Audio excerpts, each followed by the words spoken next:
Naam, hii ni Wingu TV Media ikiangazia Mheshimiwa Richard Mangi Mweri, mgombea wa kiti cha udiwani wadi ya Tezo ifikapo mwaka 2027. Andamana na wafadhili wa kampuni mbalimbali ili kuzindua mradi wa kisima katika shule ya msingi ya Mikingirini. Hii ilikuwa ni siku ya furaha sana kwa wakaazi wa eneo hili, walimu na wanafunzi. Mradi huu waliupokea kwa vifijo na nderemo na shangwe, kwa maana ilikuwa shida ya maji na ukosefu ilikuwa imefikia tamati. Kwa kweli Mheshimiwa Richard Mangi Mweri ni mtu wa kufaa wengi sana, kama alivyoleta kauli yake mbiu usawa na maendeleo, ikiwemo kusema na kutenda.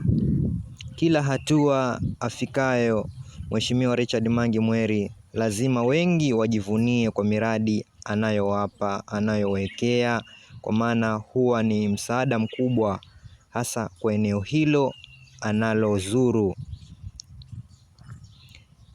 Hatutachoka kuelezea mengi anayoendelea kuyafanya katika eneo hili la Tezo, na sio tu mradi huu wa maji, bali kuna miradi mingine pia ambayo hiyo anawasaidia wakazi wa Tezo, kama vile ujenzi wa makanisa, ujenzi wa barabara, ujenzi wa shule, ujenzi wa misikiti, ujenzi wa zahanati. Kwa kweli Mheshimiwa Richard Mangi Mweri tunapaswa tumuunge mkono ifikapo mwaka 2027 ili apate kiti hichi cha udiwani